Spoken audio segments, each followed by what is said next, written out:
Turn on your inner light show. It's time to stop just surviving, and it's time to begin to thrive. It's time to live happier and healthier. Turn stress into strength. Noted author Debbie Mandel will show you how to move beyond personal doubts and fears and into positive perception to turn on your inner light. Here's your host, Debbie Mandel. Greetings, everyone, and welcome to my show. Our guest expert is Jeffrey Schwartz, M.D., a research psychiatrist at UCLA School of Medicine, author of the best-selling book Brain Lock, and co-author with Rebecca Gladding, M.D., of You Are Not Your Brain. This is a compelling and pragmatic book about finally sitting in the driver's seat of life. Welcome, Jeffrey. Hi, nice to be here. Now, could you distinguish, as you do in the book, the brain from the mind?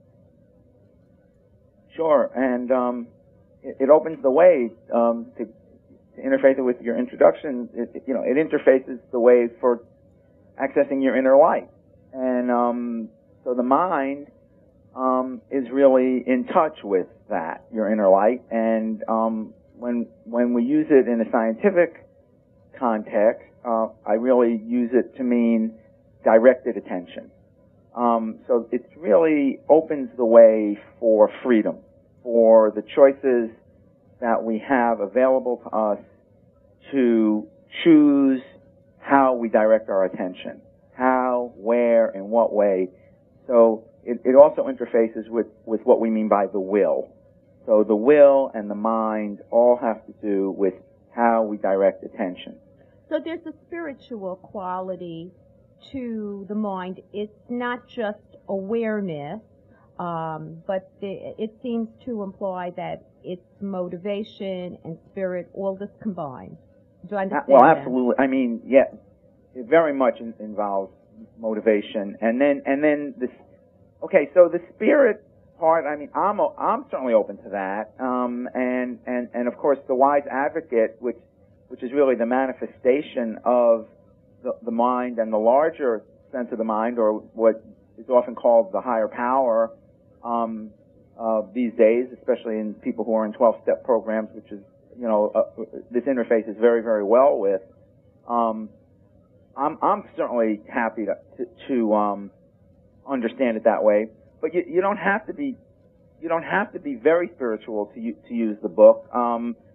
It is very pragmatic. So we really did try to write it to work on multiple levels, and the spirituality that's there is it's mild, it's kind of a gentle form, and a fair amount of it is in the subtext. I like that because it kind of is reminiscent of the God gene that we talk about. Are we wired for that or not? But what I did like about the book was the pragmatism. And I found it to be hypnotic, like a theme with variations, and you gave enough examples and followed us with case histories where we identified with the individuals. And by the time I finished the book, I was ready to make some of the improvements that you mentioned of. So I got the feeling that this book was about mindfulness and cognitive behavioral therapy combined. Well, that's what I think is really the part of the book that's genuinely new. That there's no other book like that. I mean, I think that's what is unique about this book. I mean, there are numbers of good cognitive books. I mean, one of the best, one of the original and best is by David Burns, who gives us a very nice endorsement. He's a very close friend of mine. Been at Stanford for many years now. And then there are very good mindfulness books. One of the best that we refer to quite a bit in our book is called Mindfulness in Plain English by the very renowned Sri Lankan Buddhist monk Gunaratana, and which by the way means a jewel of goodness, basically. And so we integrate real mindfulness with real cognitive therapy, and I don't think there's ever been a book before that enters into both of those realms in ways that are genuinely authentic. We're very, very careful about authenticity in this book. I mean, we're talking about true self, The book has a huge amount to do with becoming your authentic self. The mindfulness is authentic. The cognitive aspects are authentic. Yes, there are other very good books that deal with those things in very authentic ways, but I feel that our book is the first book that really integrates them. So they're both there, and they're both very much a part of what we're working with to form your true self, the integration of real mindfulness and the real cognitive approach. And then there's also a quite significant smidgen of what's called attachment theory, where we talk about how attachments to loved ones are formed and how to integrate attachments to loved ones into your concept of your true self. See, I like your clarification now because there is a synergy working here. And I think that it's powerful because you're merging these two components. And I want to also clarify something. How do we really understand the deceptive messages that the brain sends us? It's so hard, right, when you're depressed or you're anxious or mad as hell. How do I take charge? Okay. My mind over my brain. And that's what the whole book is about. So I mean, and one of the things that makes the point that it's not that easy to do is that the whole book is about that. I mean, so it takes a whole book to work through the answer to that. And so that brings in the brain aspect. So we've now been talking for quite a couple of minutes here about the mind aspect, which has to do with choices and directed attention and how do we express our freedom wisely by accessing our wise advocate, which is the spirit part of us, and within the Christian context, it's very, very consistent with what's called the Holy Spirit, the wise advocate. So we have that, we access that, and why are we accessing it? Well, we're accessing it to try to form and direct our true self. And what's getting in the way of our true self? And that has a lot to do with where the brain part comes in. Because the brain part of it, yes, it's our biological endowment, to be sure, but the brain part of it, we have to understand, has a vast amount in common with the rest of the animal kingdom. I don't want to rush this part because this is so important. I need to know how my brain deceives me, but we have to go to a commercial.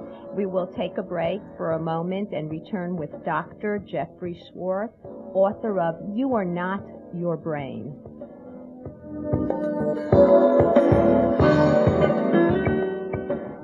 Now you can take Debbie Mandel home with you. Her book, Turn On Your Inner Light, Fitness for Body, Mind, and Soul, will help you decompress with healthy, positive, concrete solutions. Common life challenges are presented so that you can quickly find the help you need. Emotional tips, original meditations, and a fun and easy-to-follow fitness workout for each mindset. This revolutionary new method will help you rewire mind and body to take back your power. Get it on Amazon. Are you overwhelmed with the burden of taking care of children, parents, or both? Are you taking care of everyone else except yourself? It's time to change your habits and re-energize. Debbie Mandel gives you an innovative and easy-to-follow program for good health and happiness. In her magical new book, Changing Habits, The Caregiver's Total Workout, Debbie Mandel shows you step-by-step how to find the optimal balance between giving and receiving and guides you to exercise and eat right to take care of yourself. What are you waiting for? Read Changing Habits and start training for your life. Life does not need to be a burden. Get Changing Habits, The Caregiver's Total Workout on Amazon.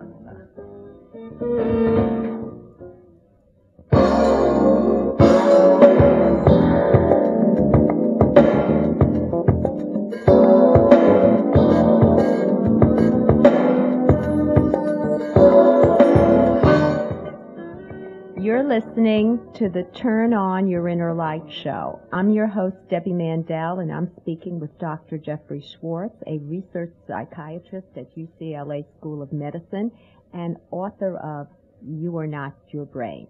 Well, let's get back to the brain. And turning on your inner light, exactly. So, the brain we really do have to keep in mind that our biological inheritance, which is very significantly contained in our brain, has a huge amount in common with the rest of the animal kingdom. I mean, and obviously, especially with the primate part of that. I mean, but all mammals have very, very similar brain structures, including human beings. And so a big part of the concept of the book is every person gets, it's unavoidable. We all get a stream of brain messages, and many of them are what we call in the book deceptive brain messages. And the reason why they're deceptive is because they get wired in very significantly from either our early experiences before we're really old enough to use choice with any kind of wisdom, and things just get wired in to our brains just from what we are exposed to in family, in society, not all of which is very adaptive to what we want to become in our true self. And then there's a genetic component, and there really is a very significant genetic component, and we know that any number of now emotional aspects of life have significant genetic components. I mean, certainly obsessive-compulsive thinking does, certainly depression does, certainly aspects of anxiety, panic does. So we all have brains that are sending us messages that are very influenced by these kinds of factors. And that's why we need our wise advocate. In the Jewish concept, the word tzaddik is very, very important. We want to be a righteous person, and our wise advocate is very much bringing up the tzaddik quality of ourselves, the wholesome, righteous quality of ourselves, and we learn to recognize where our deceptive brain messages are inconsistent with the true righteous self we're trying to form, and all the 4 steps in the book, using accurate labels, reframing things, using mindfulness, and recognizing cognitive distortions like all or none or black and white thinking, discounting the positive, accentuating the negative, feeling catastrophic elements. One of the most important is emotional reasoning, in which you interpret a feeling as the truth. You're feeling anxious, you feel like there's something wrong, so you go, there must be something wrong. Many times that's inaccurate. Many times the feeling that you're doing something wrong, it might not be accurate. It's a deceptive brain message. So the whole book is geared with a lot of tables and very constructive, pragmatic help to get you to recognize when these deceptive brain messages are making you feel things that are not true. And then you get to step 3. After you reframe, you refocus. And we want to refocus adaptively, using our wise advocate in the service of working to become our true self. You do that regularly, and you start to revalue your inner and outer experience to get it aligned with your notion of your true self. And those are the 4 steps: relabel, reframe, refocus, revalue, that we work all the time trying to use our wise advocate to correct our deceptive brain messages, not fall into negative feelings, so that we do this as part of a ongoing, moment-by-moment, day-to-day, week-to-week formation of our true self, which is where our goals and our life is directed with wisdom. See, for me, that translates into I'm rewiring the circuitry in my brain, because the big buzzword now is neuroplasticity. It's not all set in stone. And I think that you're encouraging me as the reader to be present, to really participate and observe life. My background is literary, so I like that concept of the observer and participant, where I can step back and see the bigger picture. What I also found fascinating was many people in stress management will say, oh, you need to distract yourself, so go exercise, and I say that, and go garden or go paint. But what you're telling me is don't force yourself to distract yourself. Be aware that you are doing something else while you are uncomfortable. Oh, that's a huge part of the message. And I mean, that was a really nice summary. I mean, and then I'm happy you mentioned neuroplasticity, because obvious, well, maybe not obvious to all the listeners, of course, but of course, that's my whole academic worked 30 years of research into neuroplasticity in the human aspects of it, and all the work I did on obsessive compulsive disorder was about that. And my last book, which is 8 years ago now, is called The Mind and the Brain, and the subtitle of that book is Neuroplasticity, and the Power of Mental Force. So neuroplasticity is all through this book, the new book, You Are Not Your Brain, and this book is not a science book. This book is very much a self-help book. It is completely written from the self-help spiritual perspective, but the science is there. The first part of the book reviews the science in very user-friendly ways, and absolutely, you direct your attention and you change your brain. And all of the scientific research that I've been doing for almost 30 years now at UCLA is about the fact that that's a scientific fact, that how you direct your attention rewires your brain. And I coined the term self-directed neuroplasticity. That means the choices that we make about how we direct ourself and our attention changes our brain, which is what neuroplasticity means. Mold your brain with your attention. So I've been doing that for a long, long time. And I can tell you that I used to do it intuitively, and I really changed a lot of things that we say about ourselves set in stone, one's temper or one's mood, and I was able to create this positivity bias by doing very that. Excellent. There's a lot in You Are Not Your Brain about forming a positivity aspect where you wire into your brain. That's what the revalue step really is. You are, by the choices that you make about how and the quality of attention that you focus, you wire positivity into I want to your brain. come back to that point because so many of us need it. We're going to commercial break, and we will return with Dr. Jeffrey Schwartz, author of You Are Not Your Brain.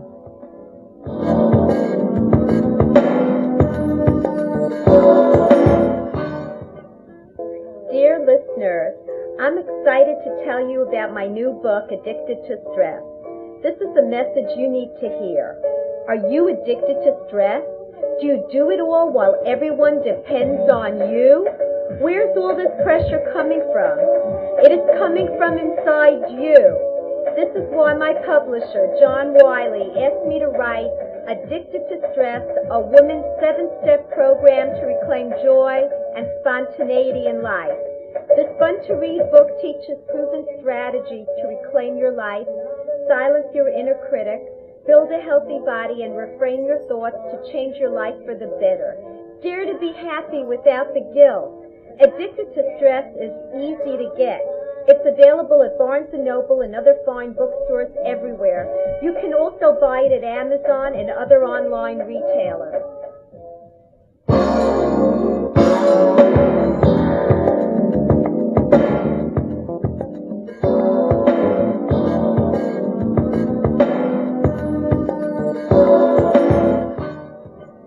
We're back with Dr. Jeffrey Schwartz, author of You Are Not Your Brain. Okay, you were teaching us how to revalue. Yes, so revalue is the final step, and that part does actually happen pretty much automatically. So the key is really reframing. When you reframe and you integrate this awareness, and the mindful awareness is basically using the wise advocate to sort of be able to look inside yourself with a clear mind, and you integrate that to recognize the cognitive distortions, and especially all or none black and white thinking, discounting the positive, and emotional reasoning, where you allow negative feelings to make you think something is really wrong without examining, is something really wrong, where you're letting your feelings think rather than just recognizing your feelings and integrating them into your thought. And then when you reframe in light of that wisdom and do it regularly, so that's where the neuroplasticity takes place, and you change your brain, and then you start to revalue. So then when you get a negative feeling, you go, oh, I know what that is. You don't, dwell on it.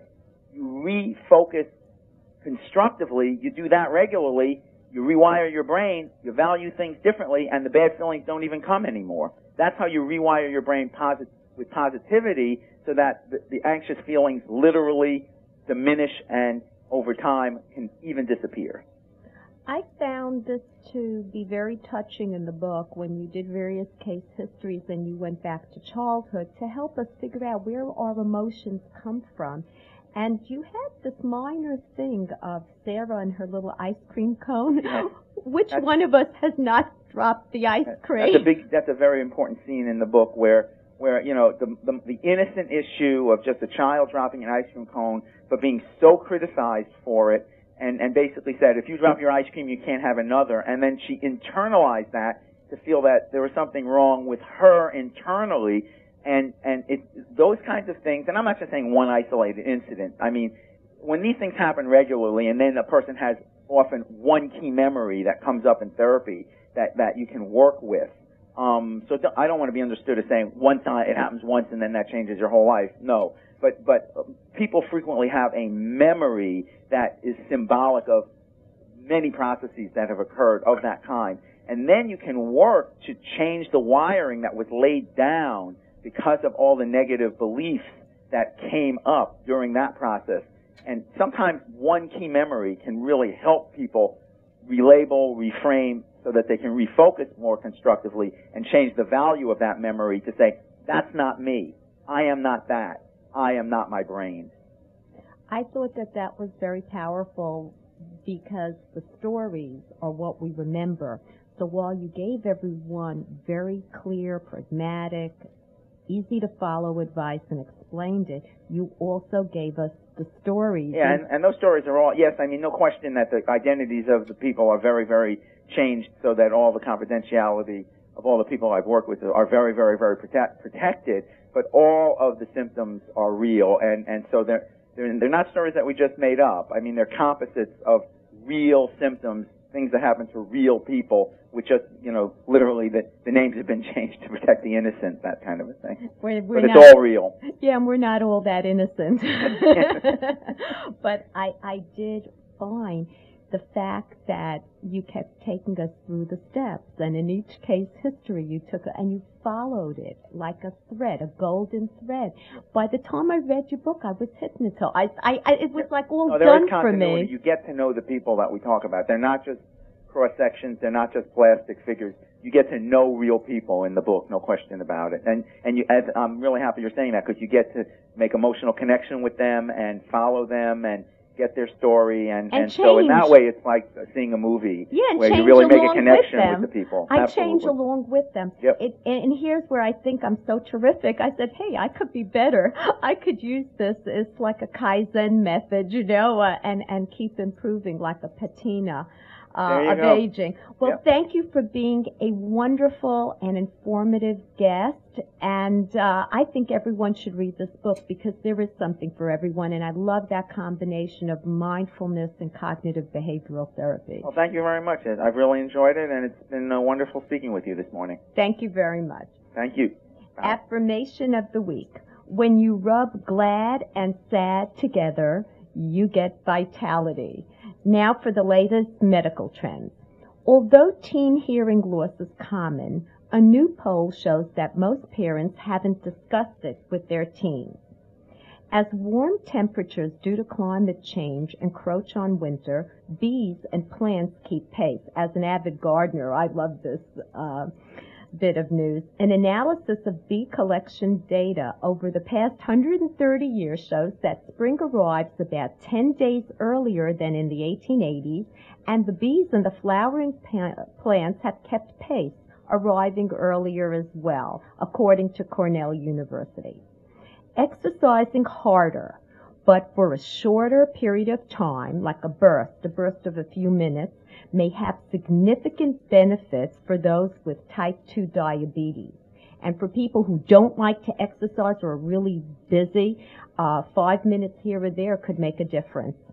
Mothers with jobs tend to be healthier and happier than moms who stay at home during their children's infancy and preschool years, according to a new study from the American Psychological Association. It helped me to work.